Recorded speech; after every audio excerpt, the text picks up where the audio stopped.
How's it going, everyone?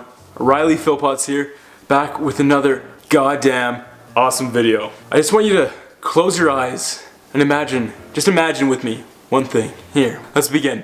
You're sitting in a pub and you're gazing out over the sea of faces when a glimmer of beauty catches your eye. You lock eyes with a beautiful blonde who is making her way over to you as we speak. You guys begin to talk, exchanging pleasantries, laughs, and the occasional side eye. She's smiling, you're smiling, you guys are having a great time. And you think it's going swimmingly until you open your mouth and start talking about dishwasher mechanics. Your conversation loses its rhythm.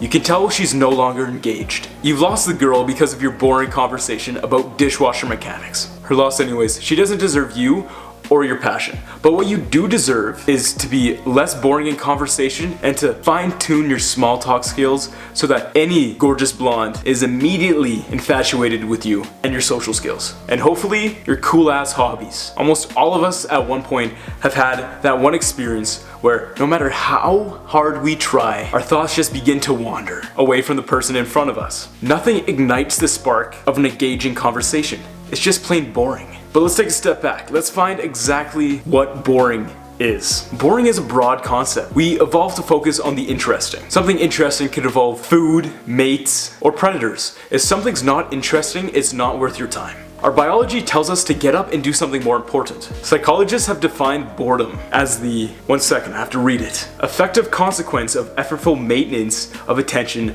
to a particular stimulus event, or ACEMA PSE. What a mouthful. If ironically enough that definition put you to sleep, boredom means that you have to force yourself to pay attention. You may be wondering, Riley, how can I be more like you? Be so engaging, so confident when you speak. How come I can't have that charisma? Well, my friend, you can. So let's begin. Tip number 1 is to curb your complaints. What tops the list of a boring personality is continuous complaints. Everyone needs to let off steam occasionally, but please be sensitive to the situation. Close friends would understand if you need to confide in them about a challenge, but your airplane seatmate may find you incredibly dull after venting for 20 minutes about how evil your boss Karen is. The decision to complain also pertains to your goals. When struggling emotionally, your primary goal may be to feel better, in which case airing your grievances could be the solution. But if the goal is to build connections at a networking event, complaining can make the interaction tedious for your new contact. Number 2 is to ask follow-up questions. One of the most common complaints people get after the end of a conversation is the fact that the other person didn't get asked enough questions. People love talking about themselves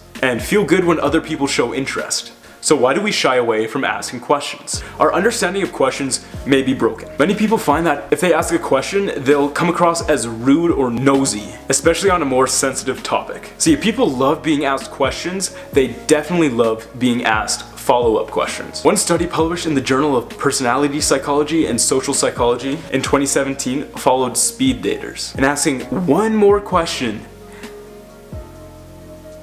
and each meeting led to an additional date. People even like chatbots more if they ask follow-up questions. It really seems that follow-up questions have a special magic about them. To ask good questions and follow-up questions, you have to listen closely to what the other person is saying. Avoid prepping someone with a surface level question like, where are you from? Or what do you do? Probe their answer to learn more. Like, did you like growing up there? What was that like? It's this behavioral demonstration that you're listening to them and want to know more. That's how everyone wants to feel heard and understood. Now, number 3 is to change the topic. Hopping to a new topic quickly can prevent a subject from going stale. People may linger on topics longer than necessary to be polite. They don't want to offend the person who brought up the topic originally or come across as rude or abrupt. But people often feel a sense of relief when someone proposes a new topic, especially if the conversation has stagnated. Shifting topics more quickly doesn't seem to replace depth with breadth. There's a misconception that staying on a topic for a long time leads to greater conversation depth, but we find that it's not true. You squeeze out all the good stuff pretty quickly when you're in a good conversation. So change it up. People will be thankful and your conversation won't be as boring. So number four is to convey interest with body language. Another nail in the coffin for boring conversations is a flat or muted response. When the person you're speaking with doesn't react to you, either positively or negatively, it conveys that the person isn't invested on what you're discussing. Some people may not be naturally effusive or be raised in an environment that discourages emotional reactions, and there's nothing wrong with that. But if you feel nervous about sustaining a conversation or making a good impression, proactively nod, smile, and maintain eye contact. so the other person feels acknowledged and engaged. That also means setting aside distractions to be fully present. And if you know me, that's my phone. If my phone is in my hand, there's no way I will be 100% engaged in the conversation. My mind will be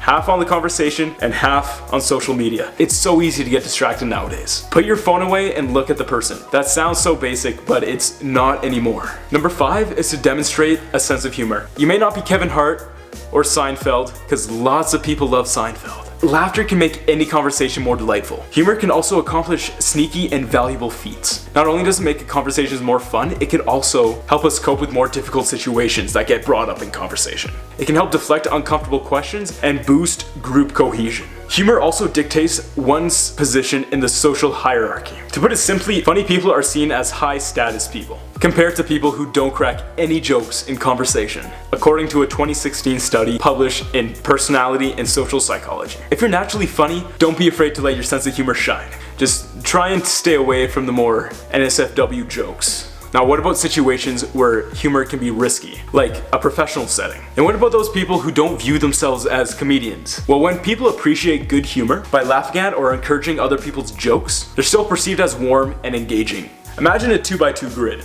One axis represents funny or not, and the other axis represents whether you appreciate humor or not. You just don't want to be in the no quadrant. You'd be a stick in the mud. Number 6 is to be vulnerable. This is not an open invitation to tell somebody how you felt during your first kiss, but revealing vulnerability can lead others to view you in a more positive light. Take the example of starting a thriving business. Revealing failures on the path to success reduce people's feelings of jealousy and envy. When entrepreneurs did the same, it reduced feelings of malicious envy and instilled inspiration to strive towards success. The reason may be that people are intimately familiar with their own shortcomings and not those of other people. Hearing about those difficult moments can help provide relief and help people feel less alone. And revealing failure is particularly relevant in the social media age we're in today. Everybody's trying to convey the perfect image online, and I myself in the past have also fallen into this trap, but behind the scenes, everyone's life is actually a shit show. When executed correctly, vulnerability can interest people and draw people closer to you. For example, someone may seem they have a great job, but reveal that they're feeling anxious at work. If you face a similar problem, sharing an experience like that can create a closer bond between people. And number 7 is to catalog successes. People love stories. They're relatable, they're entertaining, and others can chime in with similar tales. If you notice that one of your friends or colleagues particularly enjoys one of your stories, keep that anecdote on hand for the future. Telling a crazy family story is always a winner. That story when Uncle Billy Bob got too drunk and started to...